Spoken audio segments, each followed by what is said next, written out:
Hello, chart watchers, and welcome to this Monday, January 22nd Market Watchers Live show with your hosts, Tom Bowley and Aaron Swinland. For those of you joining us for the first time today, welcome to the show. And for our regulars, welcome back. All right, well, let's take a look at the action so far today. Once again, we're seeing pretty good action across the board. You can see the Dow Jones right now. After moving a little bit into negative territory, we have rebounded on the Dow. We're now back up into positive territory. And we've been mostly higher on both the S&P 500 and the NASDAQ for much of the morning, although we are kind of flattening after an early rise. The Russell 2000 hovering just below the all-time record high close that it saw on Friday. 10-year Treasury yield after gapping up earlier today, you can see has pulled back closer really to filling its gap. The XLE energy is leading the move today to the upside. Utilities also getting a little bit of a push with the 10-year Treasury yield coming back down and getting close to that to its unchanged level.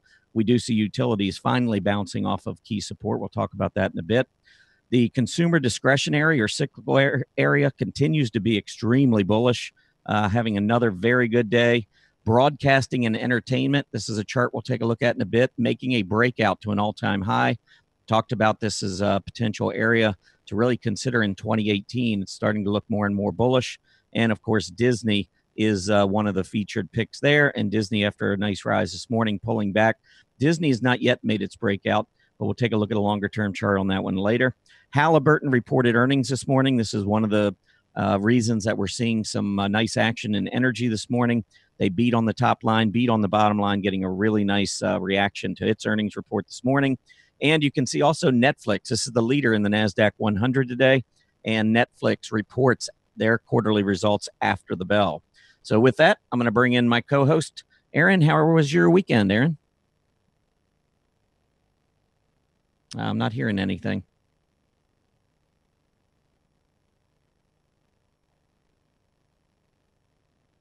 And Ducks lost one Friday against our rival, the Kings, but last night kind of wasn't so fun. It was a 6-2 loss to the Sharks. So kind of a off and on type of week this weekend. But hopefully it's a good week. Yeah, the one thing I'll say about hockey is that it really doesn't matter. I mean, you just have to get into the playoffs. I mean, if you just get into the playoffs, yes, that's what really matters, because we're always, when I say we, I'm a Washington Capitals fan, so we're always, at the top in the regular season, and then we have no idea what to do. I think everybody's just anxious to go play golf or something. We're normally ousted in the first or second round. And if we have a matchup with Pittsburgh, just write it off. We can't beat Pittsburgh. We swept them this season. That was pretty cool. So yeah, well, we actually do okay during the regular season. It's just the playoffs. We can't beat them in the playoffs. Right. Actually, I think hard to beat. Yeah, I think Pittsburgh sits like right on the cusp of maybe not making the playoffs this year, and this is our best chance. If Pittsburgh's not in the playoffs, we have a shot. Yes. If they're in, we're in trouble. But anyway, enough of the hockey talk. I know we got a ton of stuff to get into the market, and you've got announcements and agenda, so I'll let you take it away. All righty, let's do that right now. Upcoming schedule right now, Scott Carney will be in Wednesday of next week, or this week, I'm so sorry, from Harmonic Trader. And that will be an interesting guest to talk to. Today, Monday's agenda, what do we got going? Monday setups, and I know we have some interesting ones for you. We also will be doing an earnings spotlight today.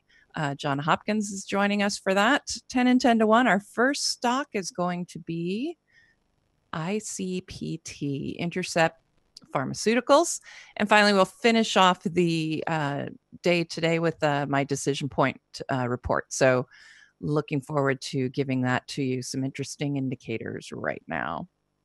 And with that, I suppose we can get started with our Monday setups. Well, we've got technical news first. Oh, of course. You have plenty of technical news. I know everybody. It's a Monday, right? It is Monday.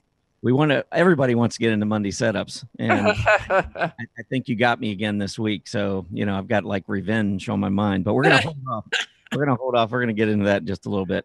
All righty. First, let's take a look at the 10-year Treasury yield, because we did get up to 264 and change on Friday, and that was the highest level that we had seen in 3.5 years on a closing basis on the 10-year Treasury yield. So that was a pretty big breakout And we continued up earlier today. We've pulled back, as I showed you on the intraday chart just a couple of minutes ago.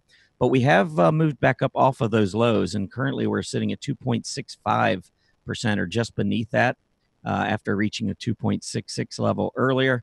And of course, when the 10-year Treasury yield's rising, I'm very bullish equities, because not only do you have money, new money that comes into the market, into the stock market, but then you also have money that is rotating out of the more defensive bond market into the more aggressive stock market. So anytime you get the yield moving up, it means the Treasury prices are going down. And of course, that's from selling, and you've got the proceeds. That money moves over into stocks. And I could show you a lot of charts that show really tight positive correlation. When you get big moves up in the 10-year Treasury yield, like we're seeing right now, that tends to lead to very bullish action in equity. So far, I think so good.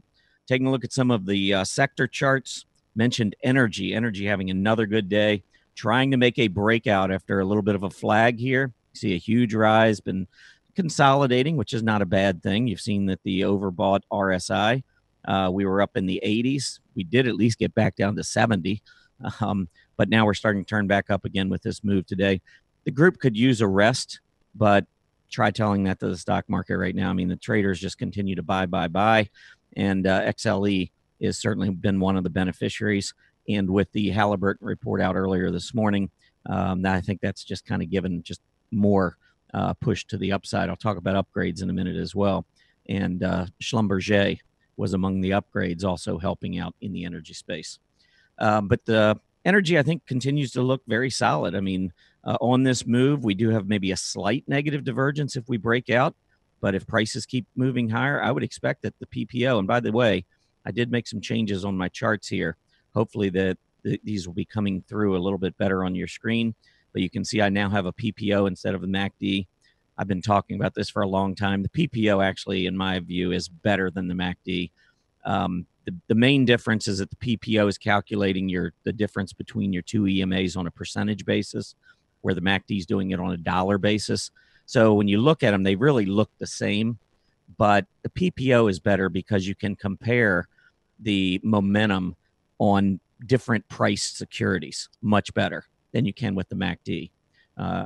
Perfect illustration would be taking a look at Google versus, say, Sirius XM, where Sirius XM $5 stock, Google $1,000 stock or higher, 1,100. And so the MACDs you just can't compare them. But percentages on a PPO, you can. So anyway, I made the switch. I'm going to go ahead and use the PPO going forward, not just here, but also I'm going to try to start using that in my blog as well. And you can see that the volume has been moved up behind price. That was actually a suggestion one of you made. So I incorporated that into my chart. And I've eliminated stochastic. I use stochastic, but I use it rarely. And so, again, I want everyone to be able to see the charts a little bit clearer. So I do have the RSI still on the chart. Let's take a look at a couple others. We've got the XLU. And this one is pretty interesting because it has hit some key price support. Now, if we're talking about higher Treasury yields, normally that has a negative impact on the utility group. But a raging bull market normally has wide participation from all areas. And I think I showed this on Friday, where even when the yield is rising, sometimes you get the XLU also rising with it. It just typically doesn't rise as fast as many of the other sectors. So here you can see we've been on this steady decline with the XLU. But if I pull up a weekly chart, you'll see that we actually have had quite a bit of support right at about this 50 area. You can see a prior top, a major top back in the middle of 2016 was right around $50. And so after hesitating there for several months back in 2017, we finally broke out. And now here we are back down at this level again. So we do want to kind of keep an eye on the XLU. I actually think that in the short term, it's probably not a bad ETF to at least have a portion if you're an ETF trader. Just because it's near support. If it breaks down, I'd be really careful. I'd probably be out of it pretty quickly. But this 49.50 to 50.50 area is really solid support looking back at this long-term chart. The XLY, of course, the XLY is consumer discretionary. Take a look at this move to the upside. There's been really no weakness whatsoever. The price momentum is just accelerating, as you can see with the PPO here, to the upside. And I think that's very bullish for the group. Now, within this space, I want to mention a couple of industry groups because I have talked about these as possible leaders in 2018. One being the media agencies group, which has moved above the 20-week moving average and so far is holding. If we go back to a daily chart, you'll see that this group has really made a nice move, has a really good bullish flag sitting here above the rising 20-day moving average. And the group is up almost 1% today. So having another nice day. I mentioned the broadcasting space. So let me bring up the dollar DJUSBC. Here's a daily chart. You can see it continuing to rise above that 20, which looks great.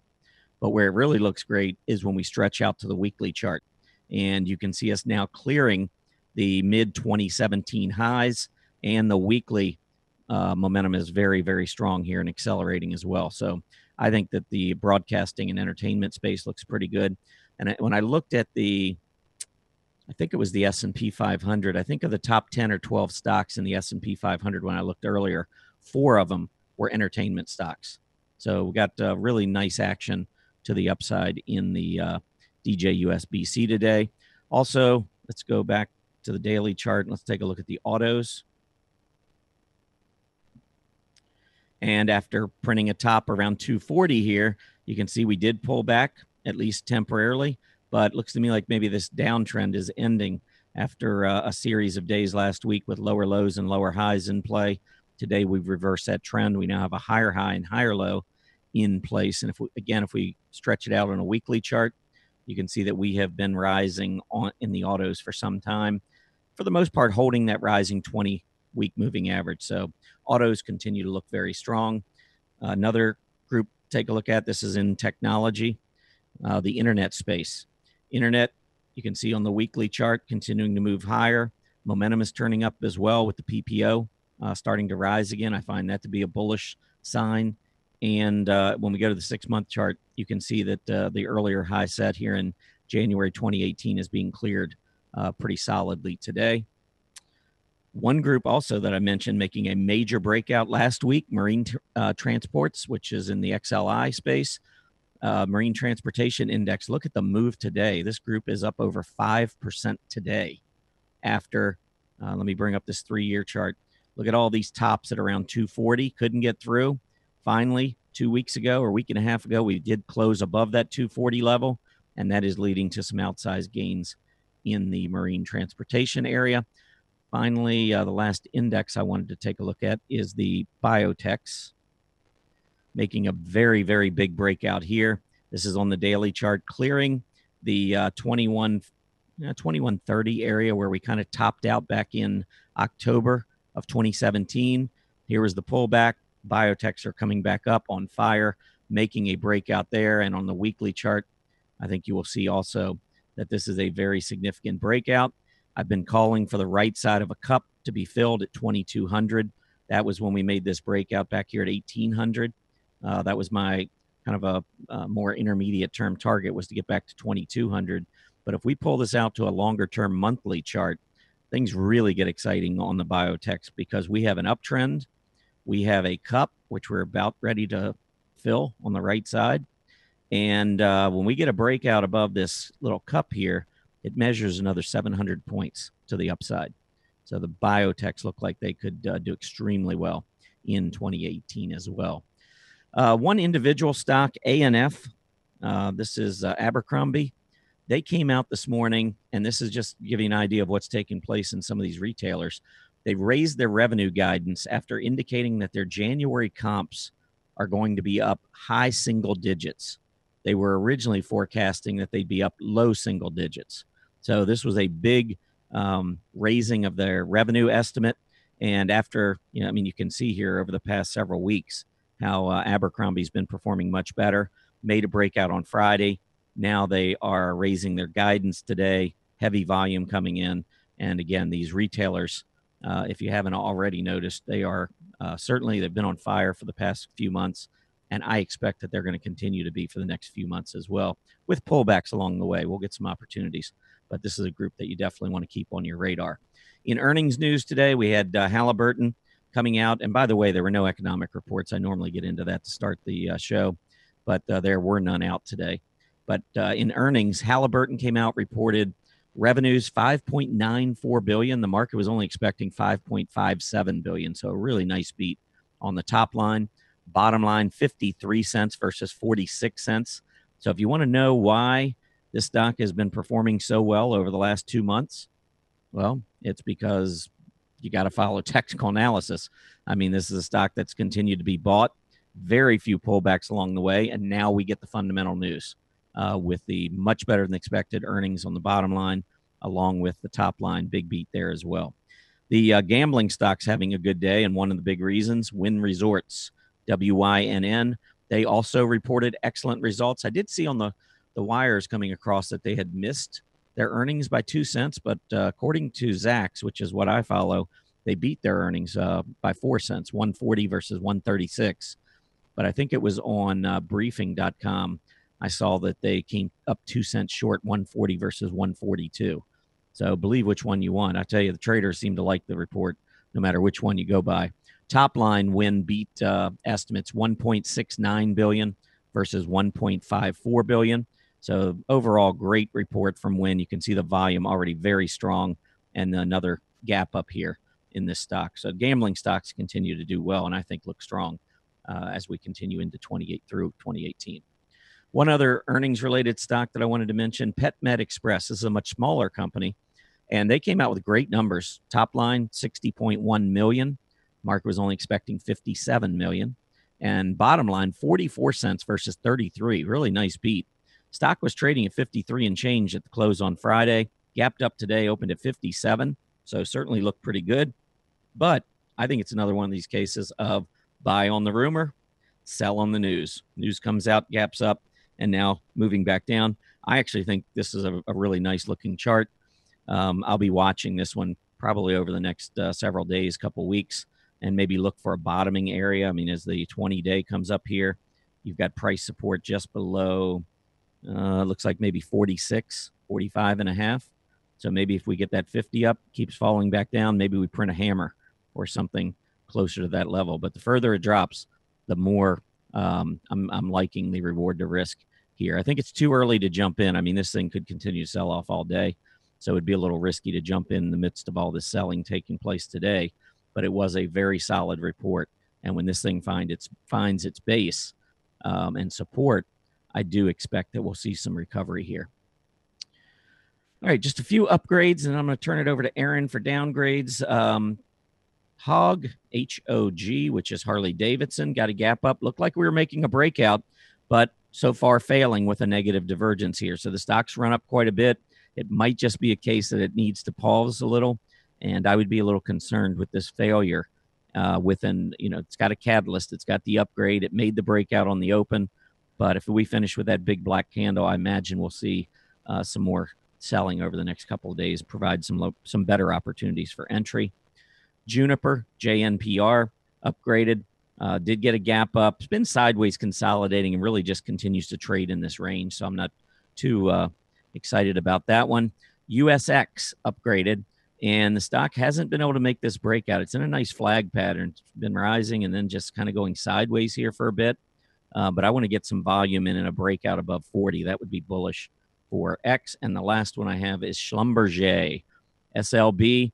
After they came out with their earnings, this is another case of buy on the rumor. They came out with their earnings. They had gapped down to sell on the news. Now the upgrade comes out, and here we go back to the upside again. Schlumberger, though, a lot of volume coming in on this push to the upside. I see a lot of accumulation taking place, and I am going to turn it over to Aaron for a few downgrades before we get into our Monday set. All righty. And away we go.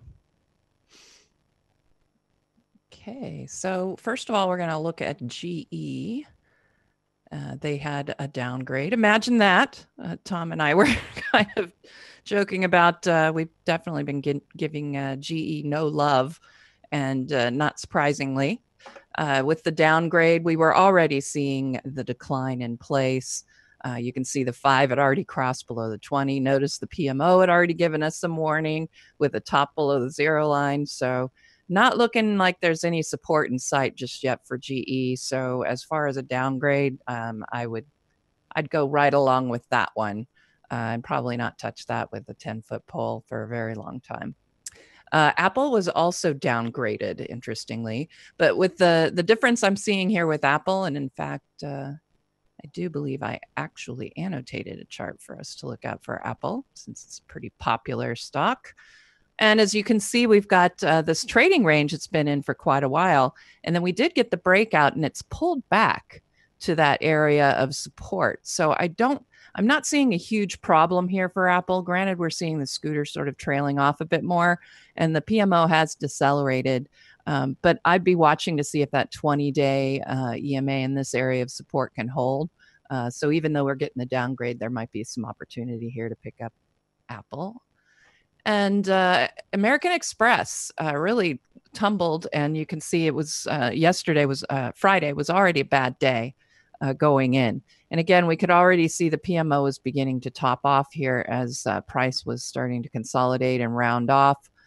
So we got that decline, but right now we're sitting at, again, another area of possible support. So we could end up seeing a bounce off of this area, and upside target would probably be right back up here around 102. But the PMO is pretty ugly. So I know I wouldn't be picking it up at this point, but it's something to certainly keep an eye out for because of that support level, I'd say. And let's see, the FCX, and I have one more after this. All right. Freeport McMoran. It's been on a great move. And again, Tom and I were talking about that. I'm looking in the thumbnail here, and my first thought when I look at this is a flag, and I still think it is a flag. And we're seeing a little bit of a breakout here, although not above Friday's close just yet. But I certainly think you could make a case for a flag. And this rising bottoms trend line in the flag, I think, is a positive sign. However, of course, you're looking at this chart and you're seeing that overbought PMO sell signal. So again, this wouldn't have shown up on my list of possibilities, but I think this one is worth a watch because that's a really long flagpole. And if you can get the breakout from that flag, your upside target is the measurement of this pole added to the top. So, I mean, that's really a huge move. I'm not sure if we're going to get that out of it, but something to watch there if you want to look for a breakout from that flag formation. Finally, Eli Lilly on the downgrade today, obviously big problem. 200-day EMA is now your support level. 5 just crossed below the 20. I'm getting that PMO turning down almost below its signal line. I think there's some opportunity possibly off of this 200-day, but I wouldn't be looking at this one too closely personally with that declining PMO tops and, of course, the failure of that buy signal that came in earlier, not to mention this very difficult decline for the day. And with that, that's all the downgrades that I had. And now I think at this point we can move into our Monday setups. Am I correct? You are correct. All right, let me go over to my Safari app here. All right, so here is my pick from last week. And yes, pat on the back. I know I did pretty good. It's down 0.25% today so far, but I'm going to pull up the intraday chart. So what was the starting price on this one? I didn't write it down where I can see it. 28.66. Yeah. So yeah, we got in back over here. Let's see, right in here for the day, earlier in the day. So that's when I got in with the Monday setup. We've been on a really nice roll. Of course, like I said, today we're getting that decline. But we're already looking at a double bottom possibly here. And that second bounce off of that support level, I think looks pretty good when you're looking at the very short term on this one. But I think I wrote my article Thursday, I think, on this particular Monday setup. And based on my targets and stops, I don't currently own this, but if I had bought it on the Monday setup last Monday, I would still be holding it. I'd be looking for my target around $31. And my stop at this point, I think I had it about $28.50. So I've already taken some of this. I'd be ready to take some of that profit if we came down. Hopefully, we wouldn't test that $28.50 because, of course, that would come up with a small loss in that particular purchase. But that was last week, and currently reading at 29.25. Not sure what that comes in as a percentage wise, but I know I was up over 3% on Friday at one point. Yeah, it's up about 2% right now. All right, not too bad, not too shabby. Nope. Let's see. So I have 4 others. SkyWest is actually going to be my pick. Actually, before you get into that, why don't you just pull up LAMR so we just go? Oh, of course. Yeah, let's just see how you did here. Might as well. It's up less than 1%. It's down today close to 1%. So I think it's up maybe 0.8 or 0.9 or something like that. There we go on the week. So yeah, picked it up back here. So yours did just fine. Actually, it was we did it on the 16th because it was on Tuesday, so it wasn't right. on the 12th. That's right. It was probably, I think it was around 72.43 or 45 or something. So maybe it's probably up to less than 1%, maybe 0.8. 72.31 is what I had it down for. So not bad, not bad. Okay. So I actually I do like the stock. On Friday, it went back up above the 20-day moving average, and today it's pulling back and actually hitting that 20-day moving average. So I'd like to see that hold. If that holds and we reverse off of it, I think this could be the start of a nice move on the stock. And it started, by the way, on Thursday with that intraday move back below all the previous lows in January, and then reversed and finished near the high. So I think that could be a pretty good sign, but I would want it to hold above the 20-day. Yep. I like that 20 turning up above the 50-day EMA, though. That's pretty nice. And you can see the PMO still looks pretty good for Lamar Advertising. All right. So let me get into my Monday setups here. And I showed you, obviously, Kelly, which I did previously. Pepsi came up on my list. Actually, when I ran my scan, and let's see, So this is the scan that I ran. Normally, I just look at the S&P 500, but I've started adding the S&P 600 in there because I'd like to see some small caps return on my scan. This scan you can grab. There's a link to it at the bottom of every Market Watchers live blog entry. So you'll find it there and get you the link to that if you wanted to copy and paste it.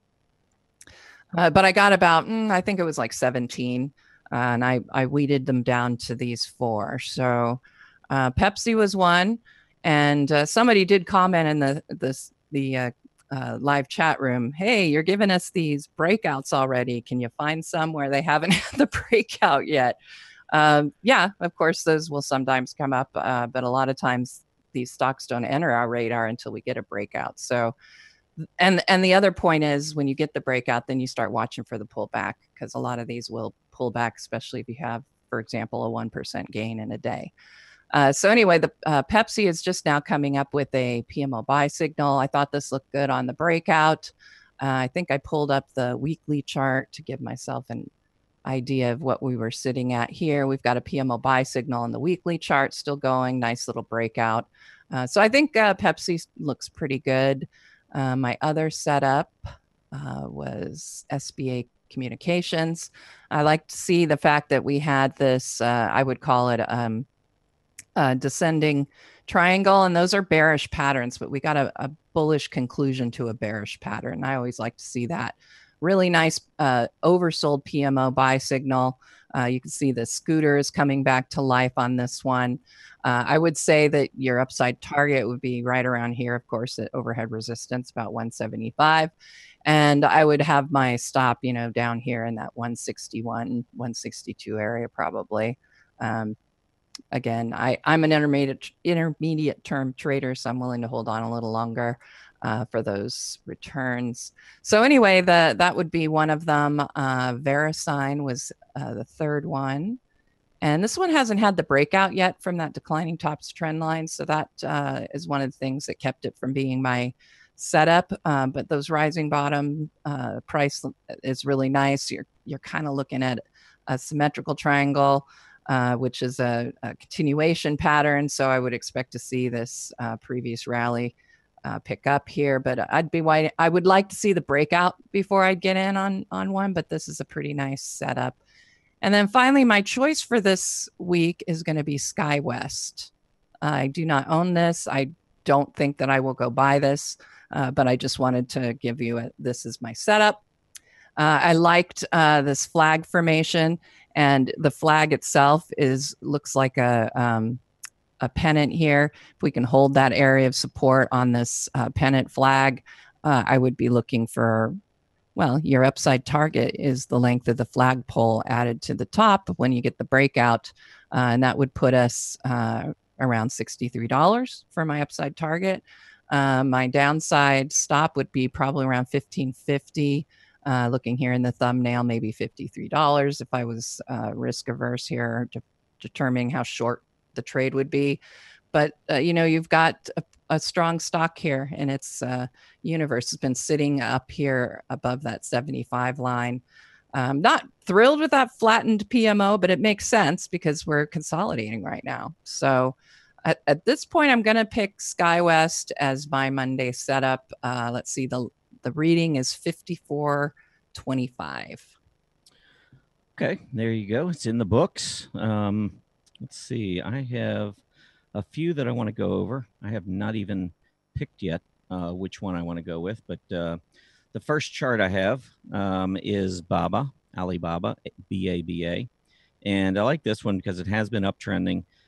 This was the one I featured in my blog article this morning. It's pulling back into an inverse right shoulder right now. You've got the inverse left shoulder neckline, the inverse head, come back up, put in the right side of the neckline, and now that's pulled back to the rising 20-day moving average. And so this one looks pretty interesting. Let's see. I don't want to do it that way. Let's see. Let's go back. All right. And let's take a look at the next one, which is CLR. CLR made a nice breakout. I think the MACD looks good. It pulled back last week. We did get down close to that rising 20-day moving average. And so I think this one looks kind of interesting. ENPH earlier had already made a pretty nice move. Actually, it's pulled back a little bit. Got up to 207. Now it's 199. This is a small stock, and I actually would prefer it more if it got all the way back down to about 160, 165, because you got the top of gap support on very heavy volume at 160. You had prior highs in the 160s. So if this worked its way down there, I'd feel better about it. I included it as a setup today because I like that hammer from Friday. And so I wouldn't be surprised to see a move up to test that falling 20-day moving average.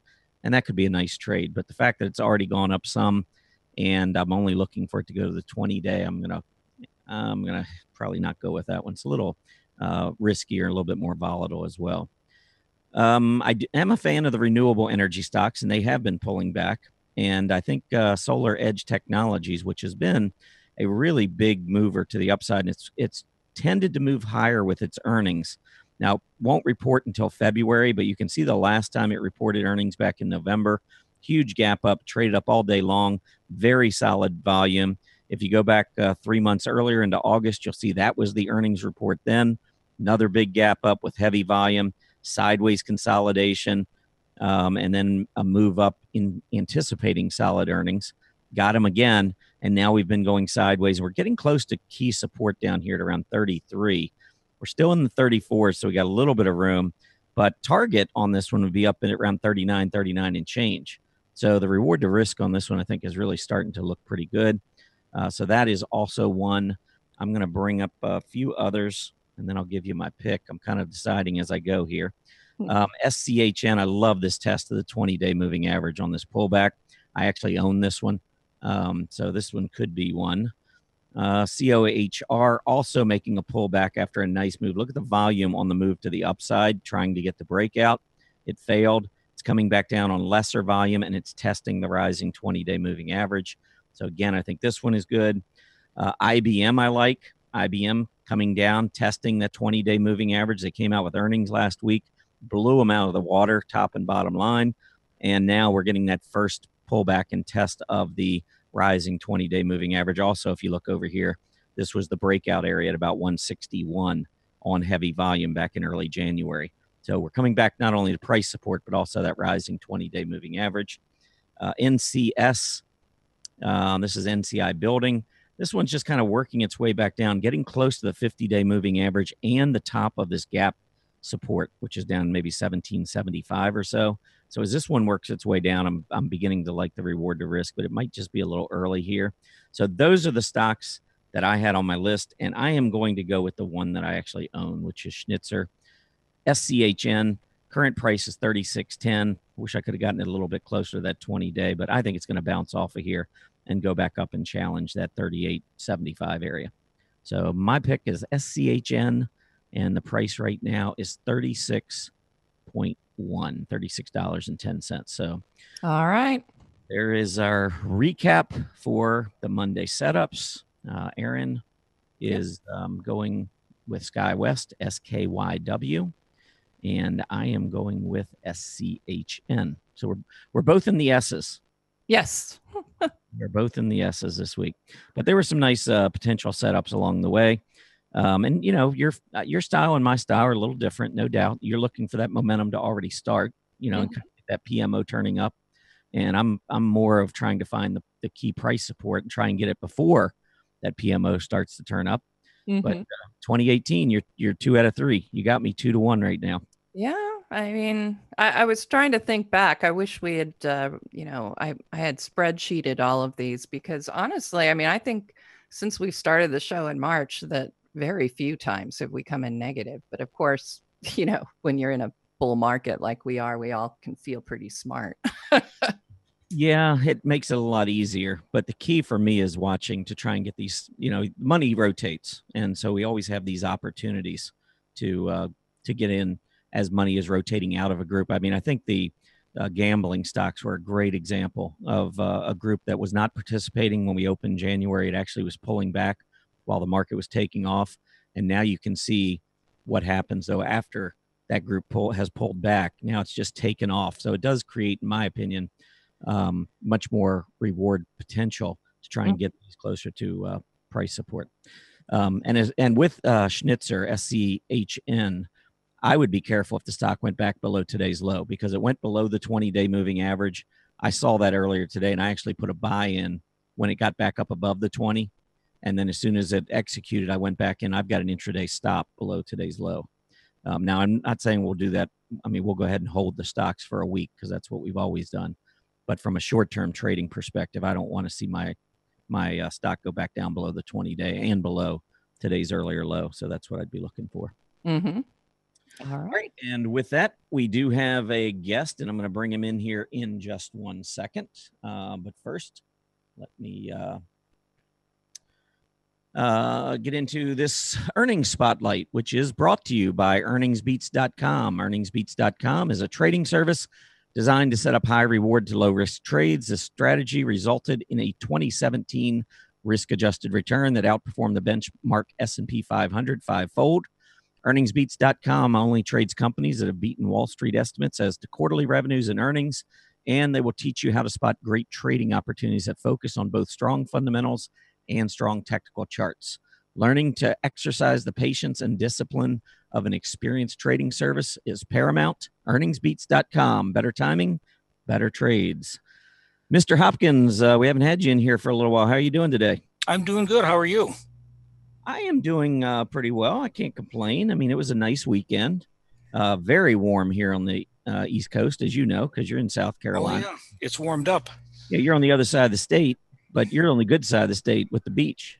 Exactly. And, you know, Tom, something I was thinking about this morning as I was, waking up and, thinking about different things. And I really want to get into the market and especially earnings. This is our time of the year. But, there's that old saying that there's two certain things in life, right? And that's death and taxes. Okay. Nobody argues that. I've got a third one. Yeah. That's going to go forward. It's not going to be two things. It's going to be three. Okay. What do you got? The one I'm adding is New England Patriots making it to the Super Bowl. Did you have to do that? I thought you were going to give us something here on the stock market that was going to be, right. No, I'm giving you something certain. That's what I'm saying. Yeah, I think you're right. Yeah. Anyways, I got. Oh my gosh. Yeah. I couldn't believe that, actually. I mean, we'll get into the earnings here in just a second, but that was just. I mean, what were you thinking with 4 minutes left when Tom Brady got his stitched hand on that football and was down by 3 points? I mean, you knew he was going to go down and put it in the end zone, didn't you? The only thing I was thinking was when Jacksonville had the ball with 2 minutes left, that they were going to score a touchdown and leave 50 seconds for Brady, and he'd score again. You see? Yeah, don't leave it any time. If you're going to win, just zeros on the clock. You're not going to put the ball back in his hands. Yeah. Anyway. Yeah, the other game was a little disappointing, but anyway, we got our Super Bowl team set, and now we got to get these super winners from earnings season. So what do you got today? We got the Super Bowl of earnings, quarterly earnings coming out. They're coming out in droves. Next couple of weeks, thousands of companies reporting. I want to focus on 3 stocks today.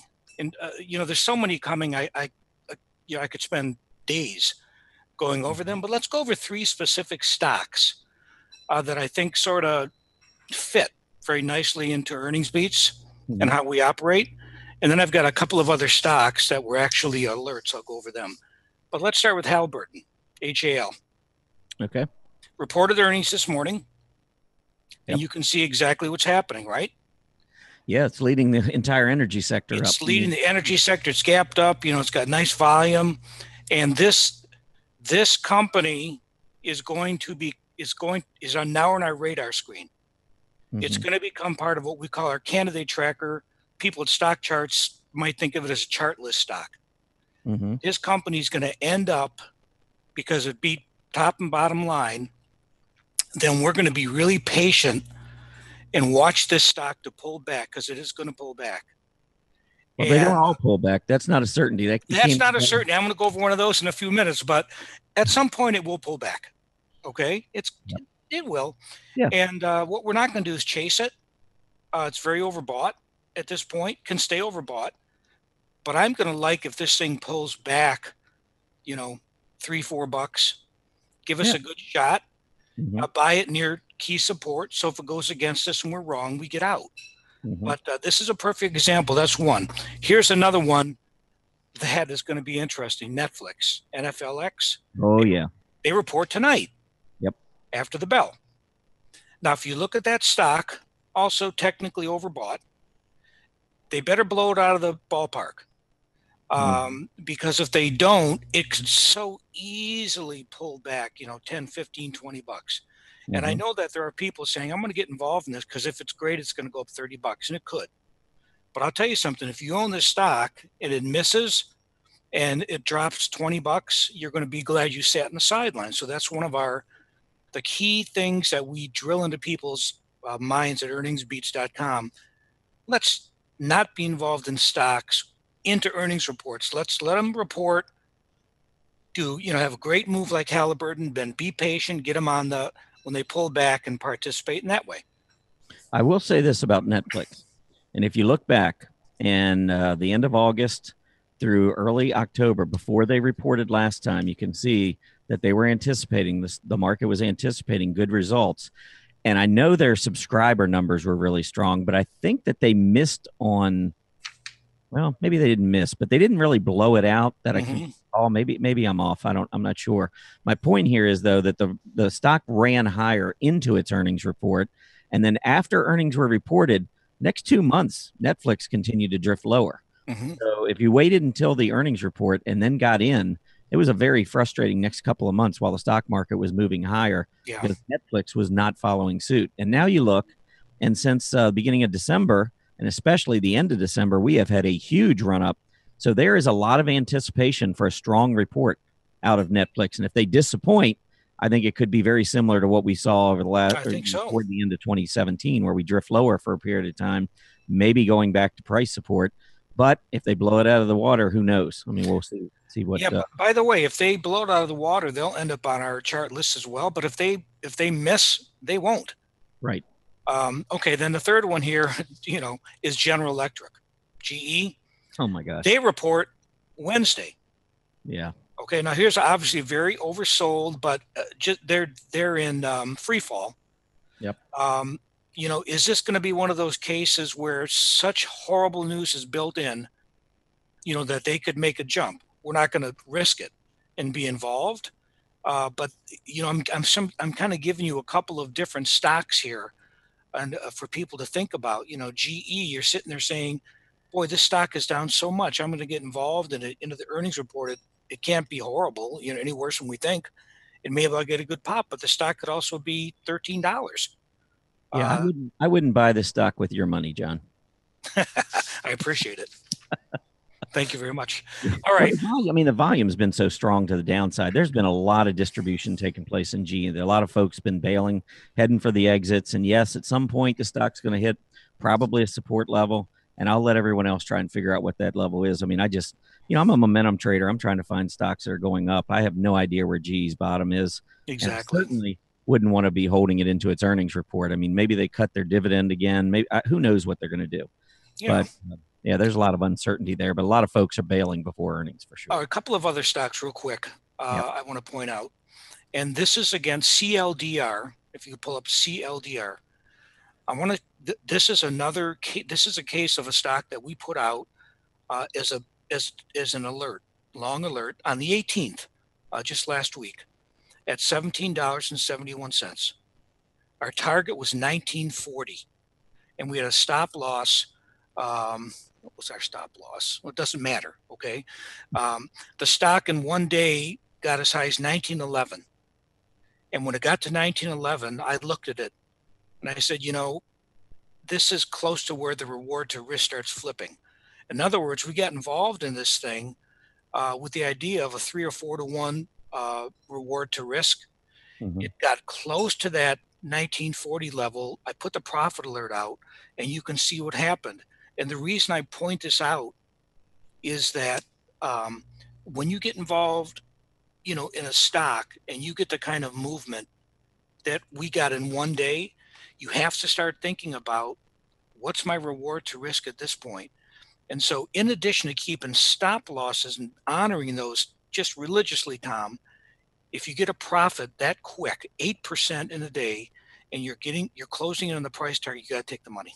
Yeah, no doubt about it. A couple of things to point out on this one, because I can kind of see, in 1940, I don't know if that was the high over here on this reaction, but we hadn't seen a close really much above 19. So I think actually that intraday move above 19 getting out was probably a pretty good move. But I'll say this, I think this stock is really strengthening. Mm-hmm. Great volume trends here. I think this downtrend ended with these huge volume bars on gap ups. It's been holding that support level, starting to break out to new highs on strong volume. I think if this one gets through that 1910, 1920 area, there's not going to be a whole lot of resistance on this. I agree. Yeah. 10, 15%. So CLDR looks kind of interesting to me. Let me give you one more here. Mm-hmm. This is an alert that we put out last week on the 18th. The symbol is SCVL, Shoe Carnival. All right. Yep. Now, we put this stock out at an entry of 25.40 with a price target of 28, a stop of any intraday move below 24.25. The risk reward was 3.5. Now you can see that it's actually pulled back off the high of the day, but it's making a nice move today. Yeah, and volume. Look at the volume picking and the volume. Yeah, I always like to see that. When I see the volume picking up and prices going up, that's when I think you got a shot. Maybe at this 27, maybe even up to the 28 area where it was back. And that was after earnings. This was the huge move on earnings. And I think that's this right. is an example of a stock that went straight up. A lot of folks get excited. They get in, and then you wait 2.5 months and you see this, and it's really hard to stay in a stock. You end up taking a loss on a really, what I think is a really solid stock. It's just a matter of trying to get in at a support level so you have a better reward to risk. Hey, Tom, I want to ask your opinion on the stock. It's not even earnings beats related, but it has to do with when something gets overbought. And I want you to help explain it, how things can stay so overbought. I want you to pull up Fluor, FLR. I want you to take a look at that stock. I want you to take a look at the stochastics and the RSI. It's very rare you see stochastics near 100 and RSI of 95. What's going on here? A lot of buyers. There's a lot of buyers. The volume's been pretty strong. It's strengthening actually. It's really made this huge move up in the past 6-7 trading days. You can see the volume continuing to strengthen. It's just you see the Himalayas there down below? Yeah, I saw Himalaya mountains. Yeah, look at this move off the bottom. Clearly, there's been a change in fortune for the company. I mean, the market is recognizing it, and we've just been seeing the stock go higher and higher. I don't know if they've reported recently or if they're about to report, but I They'll guess report, I think, February 20th. all right. Well, when they report, I would expect that they are going to have a very, very nice report based on the way they've been trading. Yeah, but it also goes to show you things can stay overbought, right? Oh yeah, things can stay overbought for a long time. I mean, that's one of the hard things if you're sitting on the sidelines trying to get into the stock market right now, because you're looking at all the major indices setting records and very overbought, and it's probably been a couple months. I mean, Arthur Hill wrote a great article. I don't know if it was in I think it may have been in Chart Watchers, but he just talked about the fact that you can't get out just because something's overbought. If you're a momentum trader, you want things to be overbought because that means that things are going higher. Yeah. But to try and chase is another story. If you've got money sitting on the sidelines and you got to get in, or you want to get in, I think you got to look for areas that have pulled back. I mean, yes, FLR has been awesome, but this is not the way most stocks work. Right. They don't normally go up like this day after day after day, week after week, month after month.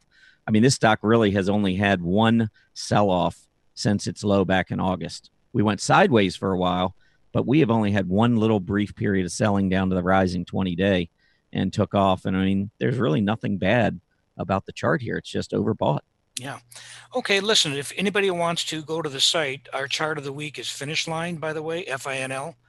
I laid out annotated information in terms of the stock, and I like this one, the way it looks right now.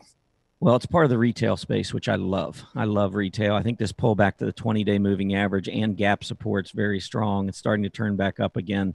Yeah, I think this one's probably going to head back up toward 15. That would be my guess. All right, my friend. Thanks so much. Yeah, and I do want to mention I own this one, so I got to fully disclose.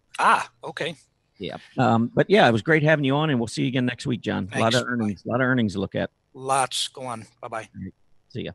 And there he goes. Always good to have John on, talk about some earnings. And yeah, Netflix, Aaron, this afternoon, that's going to be a big one. I hope if you're holding Netflix, and I don't hold stocks into earnings, at least not knowingly. I have on very rare occasions held like a small position because I just have this feeling. And usually it's not a very profitable feeling. Normally it goes the other way. So maybe it's just my bad luck, but I just think that the risk is too high to go into these earnings reports and, throw your money, Right. A chunk of your portfolio on the roulette wheel, which is really what I feel like you do. All right. Well, I've been collecting the 10 and 10 symbols, and actually, I do kind of pick different ways to pick which ones we do. And today I actually decided to RRG all of the symbol requests. And here's sort of what it looks like. Pretty interesting. So anyway, I wanted to try and get most of the leading ones in. So that's how I set it up. But it's interesting to see what you guys have picked, just how they're lining up as far as their RRGs are concerned. So yeah, when I first looked at that, I was like, I think there's more than 10 there.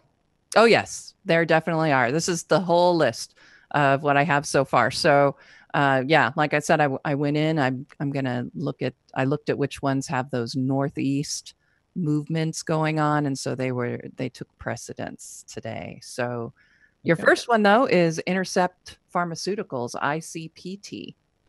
All right. Yeah, I already annotated that one. So we'll get off to a quick start here. Excellent. But yeah, ICPT, I like the action here last couple of days, getting back up above the moving averages. But this is a stock that really has just continued working its way down. You can see after it broke down below a prior low in August, we came back up, tested that area, and then dropped again. We never even went back to the breakdown, never even got back to this 87 area, which is where we had broken down. That would be price resistance. But instead, we really struggled just to get through gap resistance. And so this failure here was a warning sign. We had a nice little short-term move to the upside. This kind of reminds me a little bit of what we saw with GE before it turned back down again. But this one has been basing now, moving lower, but it's been more in a range for the past several months. So maybe we got a little bit of staying power here. But I got to see more out of the stock. I mean, I do like the short-term moves above the moving average. I think if I was in this one and it moved back below that rising 20-day moving average, I would be very concerned. So for me, I maybe would watch $57 to the downside. And if we were to drop back below that, I'd be a little concerned. But this is just probably one I would avoid. I think there's so many better stocks in this space. Trying to catch a bottom on this one wouldn't be my style. Yeah, I can totally understand that. All right. The next one I have for you, let's see, is Genesis Energy, GEL. All right, GEL. Well, if these are the ones that are leading, this is a beautiful chart. I love today's action, bouncing above not only the rising 20-day moving average, but also price support and neckline support. This was a bottoming head and shoulder pattern that broke. Let me show you here. There's the neckline. See the left, here's your left shoulder, neckline, head, right side of the neckline, right shoulder, and there's your breakout. And when we finally made this move, you can see the volume pick up. We came back and tested not only neckline support, but also that rising 20-day moving average, and we're bouncing right off of it up about 3% today. Yeah, I think, and it's in a good space. It's in the energy space. So I would say, well, doesn't always mean it's an energy stock, but I think it's probably, with it being a limited partnership, I'm guessing it's in the energy space. I would be looking for the stock to get back up to 25.50 and ultimately to make a breakout. I think it looks pretty good. Yep. It is in the energy space, pipelines, apparently. Okay. All right. Next one is going to be BG, Bungie Limited. All right, whoa, what a move here over the last couple of days. I'm assuming this was earnings related, but I'm not sure. I don't remember seeing this one in my earnings. I think the breakout, though, you can see a lot of failures. Let me annotate. There were a ton of failures just about the 71 level. And finally, when we got through, we did it with volume. But you can see all of these attempts up here at 71, unable to get through. And then finally, the push to the upside. Almost, I mean, it's pretty sloppy, and it's not exact, because really, if this is the left shoulder, that should be the neckline. But you can almost see like this rounded bottom here where we were trying to get through 71, came up, failed beginning of the year, went sideways really in a flag, and then made this breakout to the upside. I think it looks great. The problem is it's run so much. Maybe there's an area on the weekly chart that might give us a little bit of a clue, but on the daily chart, the problem is it's probably gonna have to wait a little while to see where a nice entry is. I'm gonna pull the weekly up just to give a quick look. Well, it's right up against resistance here from 2017 highs. So my guess is we'll get a pullback. First area would probably be gap support around 77.50. And then going back to that daily chart, we'll get that 20-day moving average to rise very quickly here. It's at 70 right now, but it should continue to move up very rapidly. So the first area is 77.5. Second area is that rising 20-day. All righty. Let's see. The next one I have for you is Molson Coors Brewing, TAP. All right. I own it. So got to disclose that one. But yeah, I like the Brewers, and I don't normally trade defensive stocks, and this is in the more defensive consumer staples area. But I do like the Brewers. They've been in a downtrend. They started to make a breakout. They pulled back near support last week. And I looked at TAP, and this one also did the same thing. In fact, I'm going to pull up the weekly chart and annotate that, because that's what I really like. Is you can see the move back up above that 20-week moving average. I'm going to annotate it. And so the things that I like here, number one, is that we're breaking above trend line resistance. And let me just this down here. So right there is trend line resistance, and it looked like we were making that breakout, coming back down and testing this rising 20-week moving average, which is sitting at roughly $83, and the stock is sitting at 83 and change. So for me, it's a pretty low risk entry. If it falls back down this week, back below that 20-week moving average, I'll take a small loss. But otherwise, I'm expecting now that we're making this push to the upside. What would give me even more bullish feelings about this would be a move back up above 85 and to see the volume start to pick up, because that's one thing that is lacking right now. Okay. Let's see. Next one is another consumer staples, Kimberly-Clark, KMB. All right. Let me go back to the daily. And yeah, so KMB, This is another staple stock, and I'm not a big fan just because when you look back over this is a 6-month chart. When you look back, it's done nothing. The market's been flying. So you got a stock that's underperforming on a relative basis without even pulling up a relative chart. I just know it's underperforming because it's been so horrible over the last 6 months. I mean, we're down, even though the market's been going higher. More short term, what I would watch for is this falling 20-day moving average. We keep failing at this level. So the first thing that would have to happen is we'd have to get back up above both of these moving averages, the 20 and the 50-day moving average. Until that happens, I would be on the sidelines. Let me annotate that one, though. So I would just drop in maybe these arrows. And just as a reminder that this is a stock that's really struggling at the 20-day moving average. Okay. Let's see. The next one is back to energy.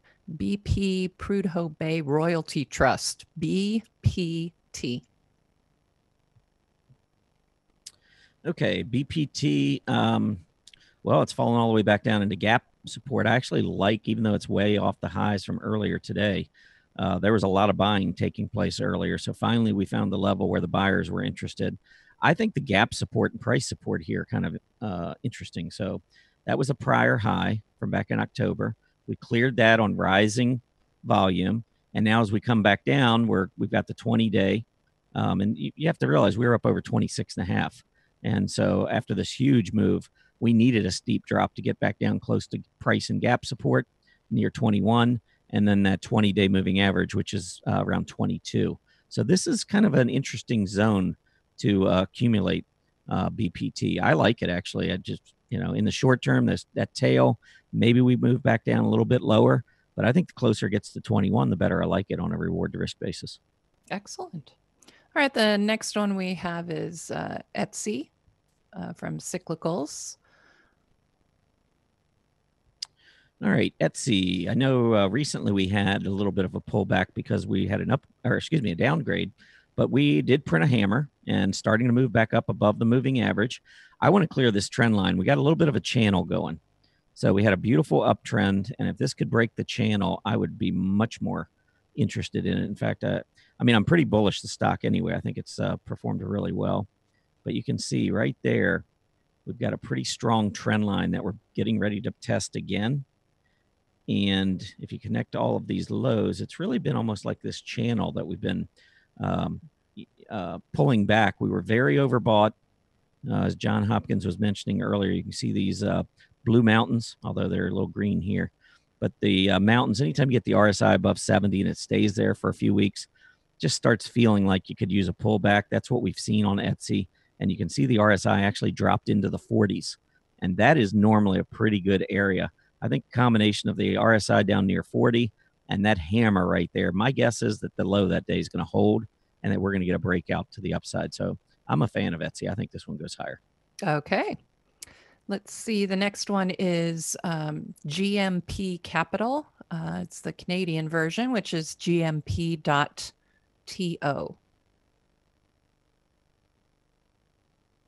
GMP.TO. M as in Mary. Okay, GMP Capital. Yeah, we're getting another nice breakout and volumes picking up here. Really not a whole lot to dislike. I mean, it's in a good space. I think that's financial based on GMP Capital. And if it's financial, this is an area of the market that I think will continue to perform well.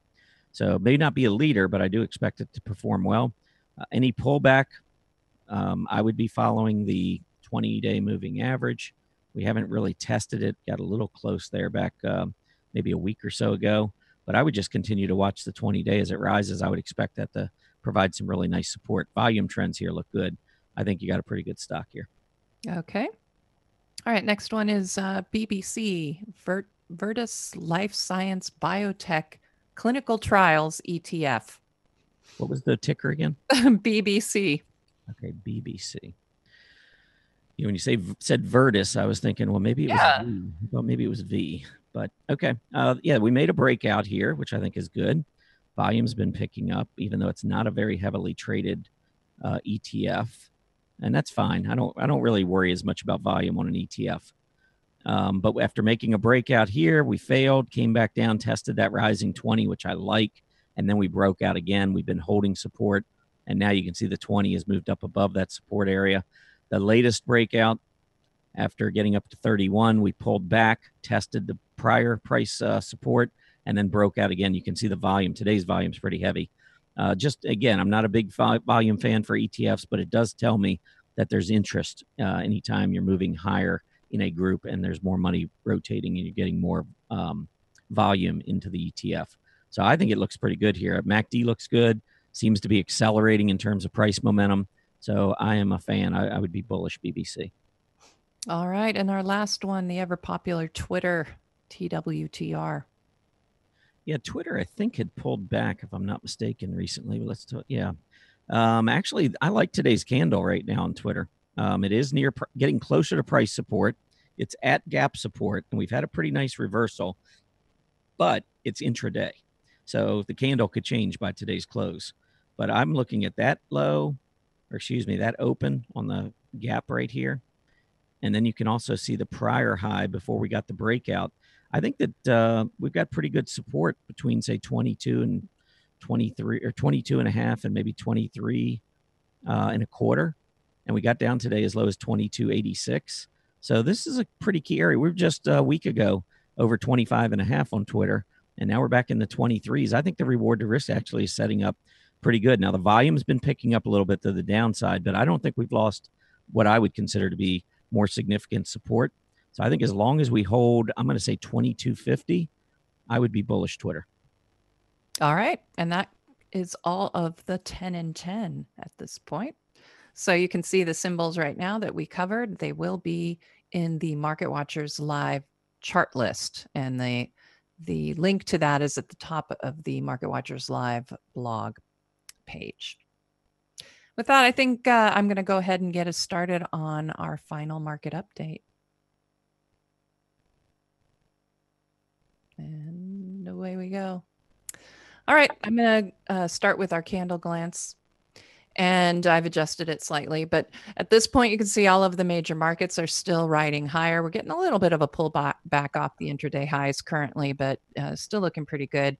Russell 2000 has been trading mostly sideways. We did get up a little bit into the positive, but we're pulling back already toward Friday's close. The TSX is down slightly right now. It's right around the intraday lows that were set earlier this morning. And we can see that Treasury yields are currently up, reading at 26.54. The dollar UUP is down at this point, reading 23.61. Commodities down slightly with a very similar look to USO, which gapped down on the open, had a really nice lunchtime move, but has pulled all the way back down to the negative and is at intraday lows.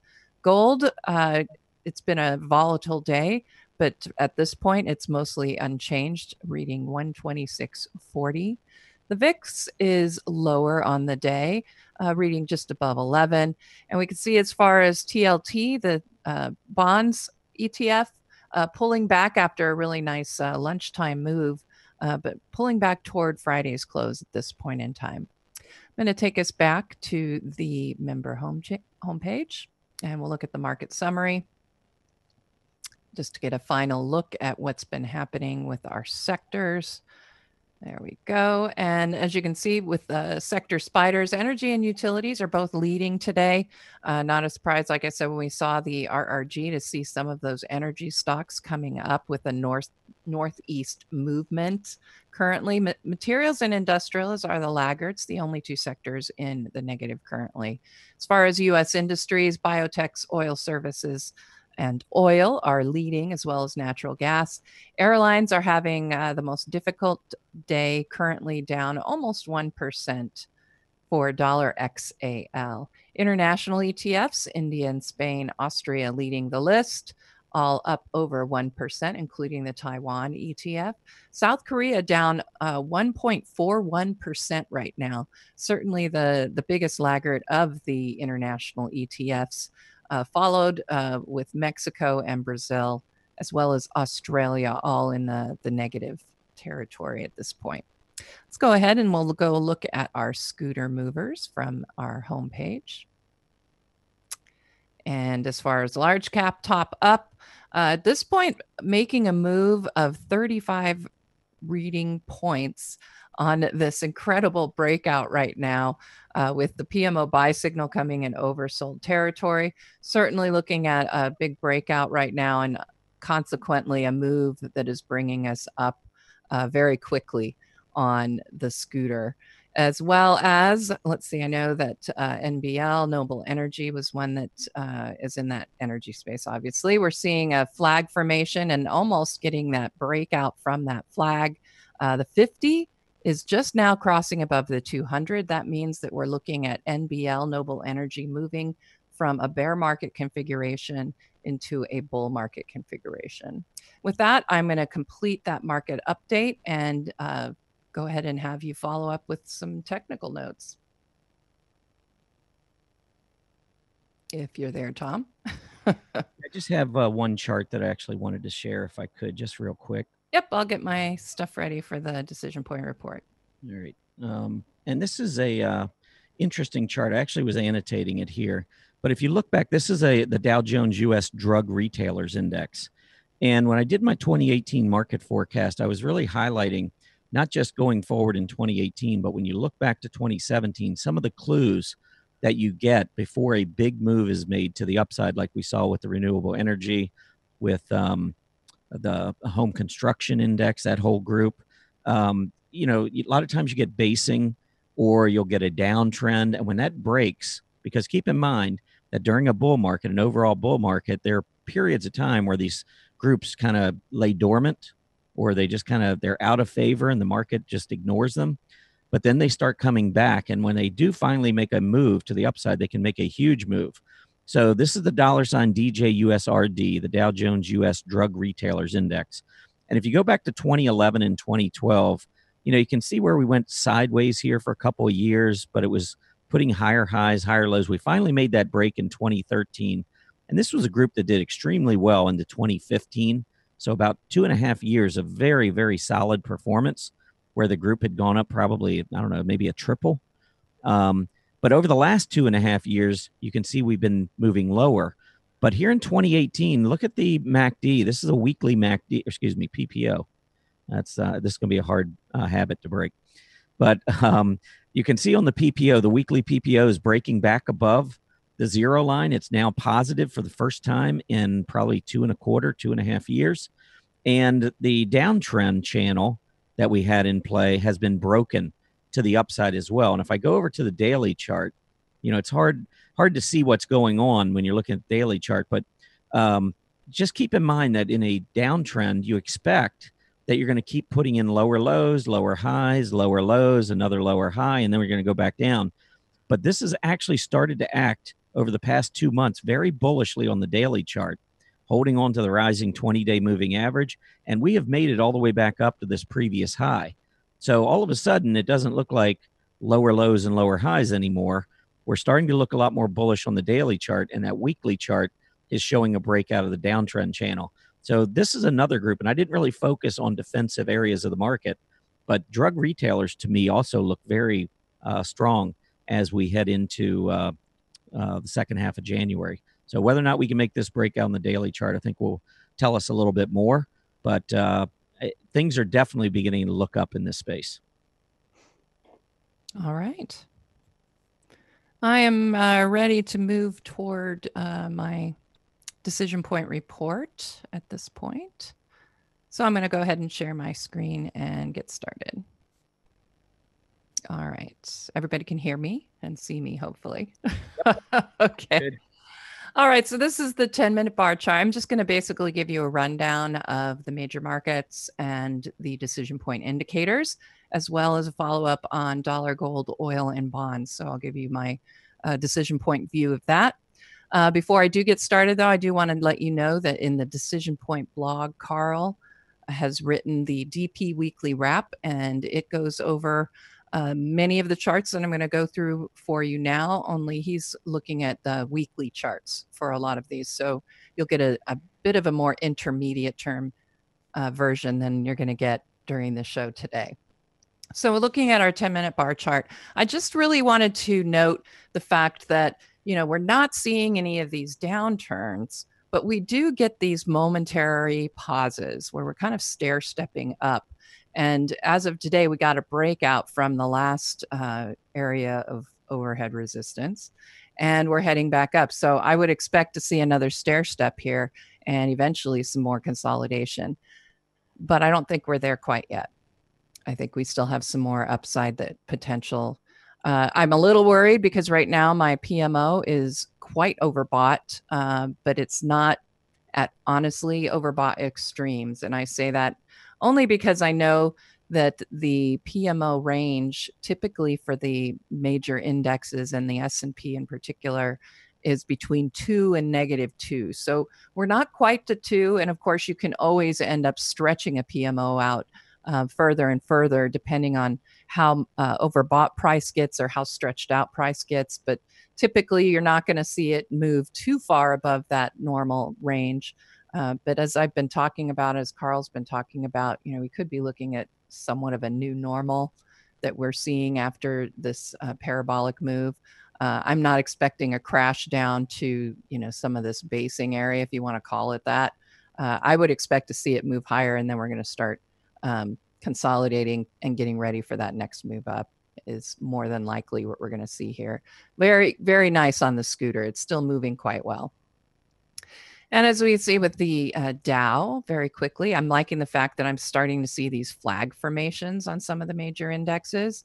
I think that that's positive. Yes, again, we're seeing some very overbought PMOs.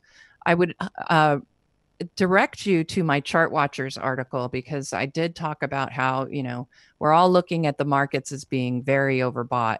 However, when you look at the components in each of these indexes, we're not seeing very large percentages of those that are on buy signals or have rising PMOs. And I think that that tells us that we're not completely overbought just yet as far as price. There are there's lots of room in these indexes for some of the other stocks to start participating more than they are right now.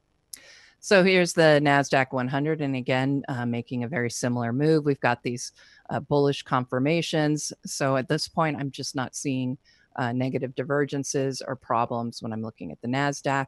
OEX, also, I've been marking these periods of rest, as I said.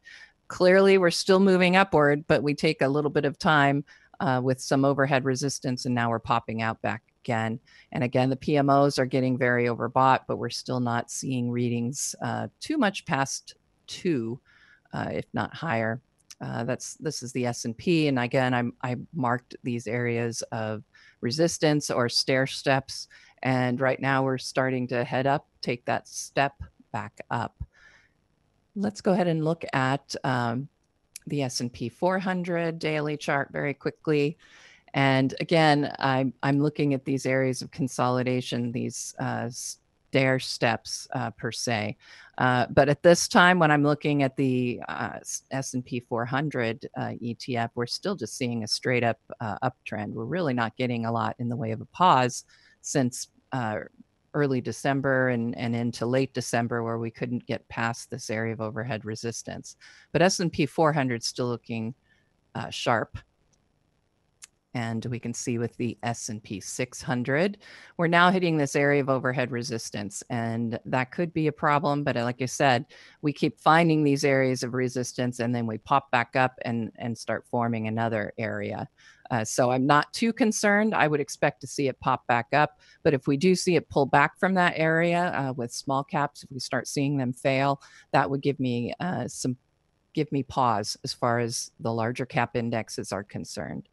IWM, the Russell 2000 ETF, we're looking at the same thing as the S&P 600, looking at overhead resistance is hitting, and we want to see that breakout rather than a pullback on those small caps. Like I said, I like to see more participation by them.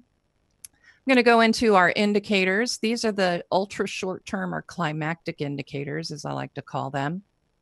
And as you can see, we've got, we're not seeing any climactic readings as of Friday. these are indicators that do not go final until after the market close. So as of Friday, I was noting in the thumbnail, we have some elevated readings here, but what I really watch for not only are these elevated readings, but I like to see them in conjunction with a puncture of the upper or lower Bollinger Band on the VIX.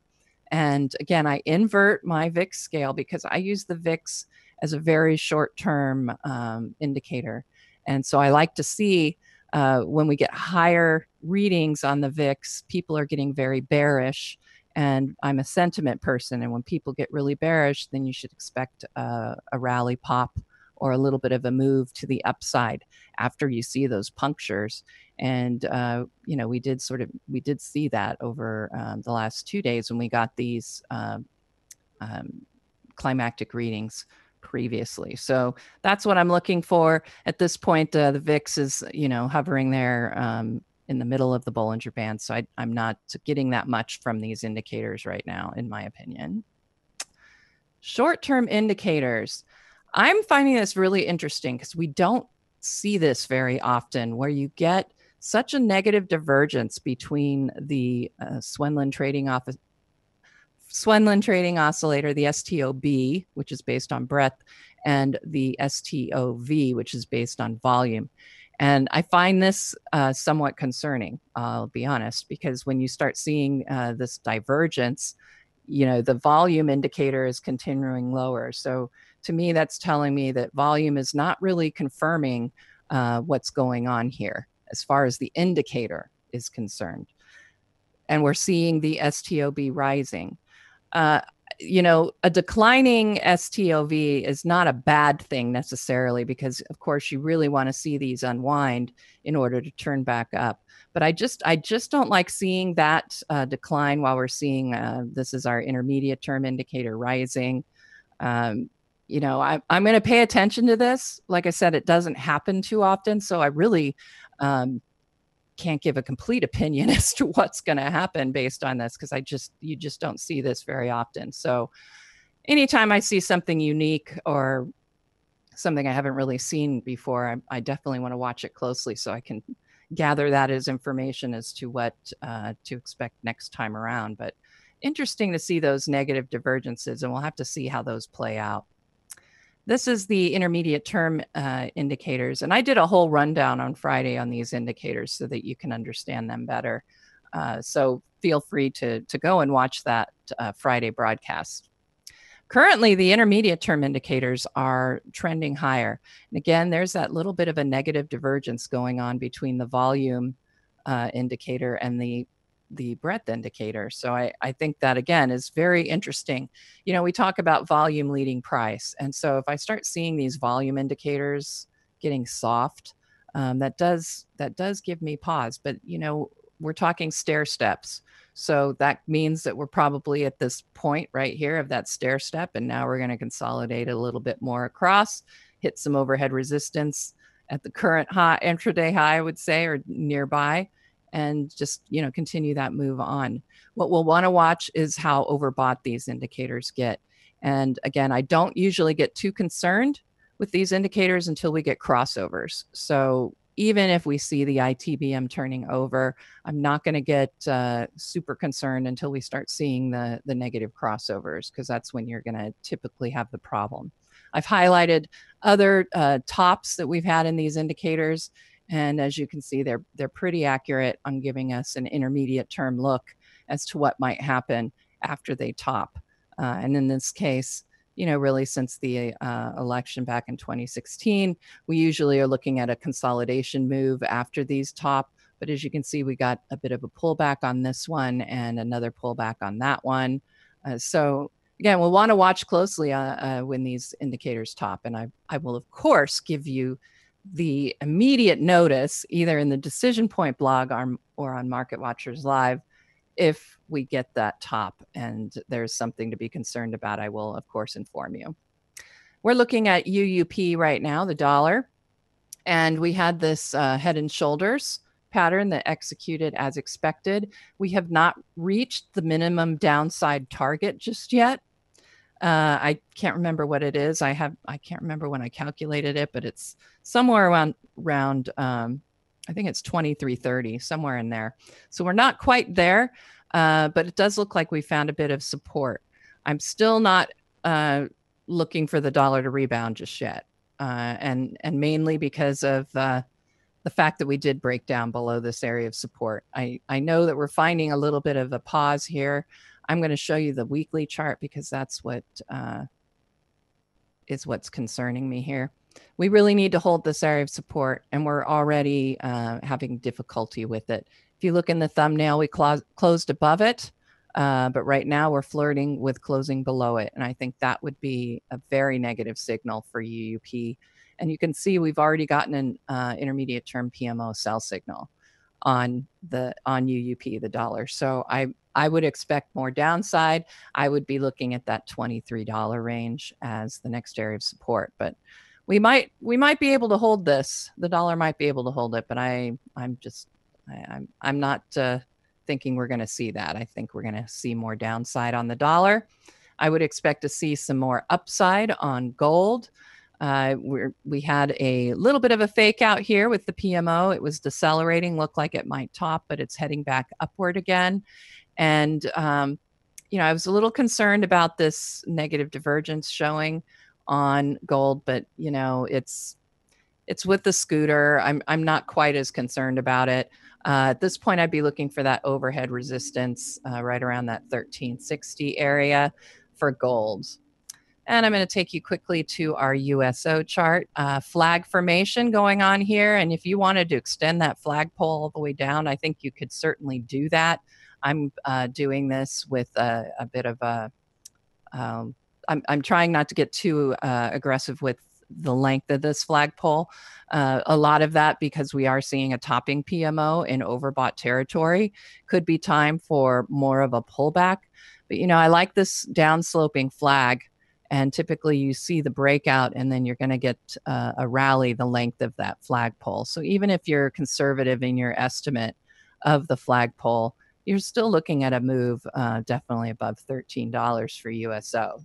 I'm feeling pretty good about oil at this point, although this is concerning if we're going to see that fade of the PMO and momentum. Final chart. TLT, and I know we're running really low, double top in play still. It's been very volatile on its way down, really through this whole pattern. But, we've got that 2050 negative crossover. You see the failure of the PMO, and we're still headed lower, and we certainly are not in oversold territory. And look at the movements here, the bearish confirmations on the scooter and the OBV on balanced volume. So I am expecting a move to test the neckline of this possible double top pattern. Of course, it isn't official until you get the execution of it with a drop below that neckline. But that's what I'm looking for, is at least a test of the neckline right around 120, 150. And that concludes the Decision Point Report. I know we have just a few minutes left, Tom, but I'm going to hand it back to you and we can close this out. Yeah, I just want to remind everybody that it was a Chart Watchers weekend. If you're not really familiar with Chart Watchers and you're at your member dashboard, you can go down to the bottom. There's a sign up for the Chart Watchers. Another thing is if you click on the blogs at the top, and you go down the right-hand side, you'll see Chart Watchers. You can subscribe here. It's a free newsletter, and the articles I thought this weekend were absolutely outstanding, especially John Murphy's talking about the falling dollar and the fact that it does favor foreign stocks over U.S. stocks based on the currency translations and the fact that those indexes are performing really well. But that's a must-read, and really all of the articles are must-reads.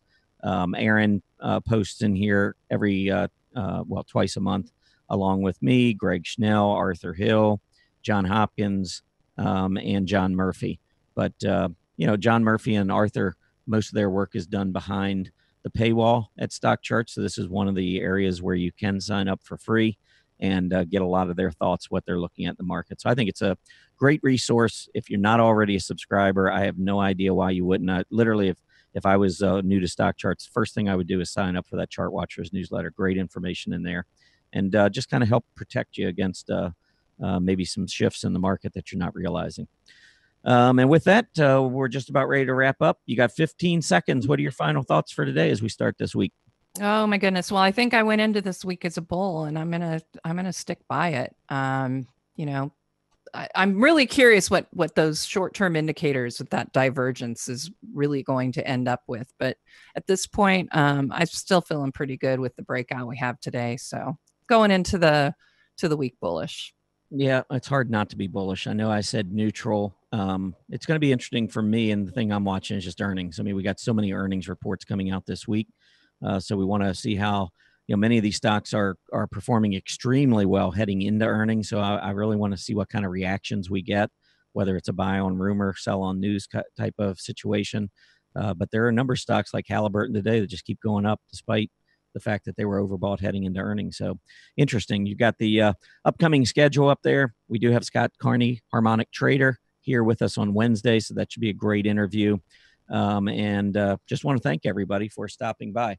I did change my charts though. So I really would like you to maybe just take a minute on the survey and let us know, if that really helped, what, on your viewing style or screen or whatever, if it made a big difference with some of the changes that we made with the backgrounds and making the charts hopefully fit a little bit better. We're going to continue to make some improvements there, but just would love to get some feedback from everybody if we could. Again, thanks to everybody for being with us today. We certainly appreciate your support. Remember to complete that survey I spoke about as you exit. It's in the lower right-hand part of your screen under the How'd We Do section. We'd love to get feedback, not only charts and so forth, but what you think of Market Watchers Live in general. As a reminder, Market Watchers Live airs 5 days a week, Mondays through Fridays from noon to 1:30 p.m. Eastern Standard Time. Have a great Monday afternoon, everybody. We'll be back with you on Tuesday. Happy trading.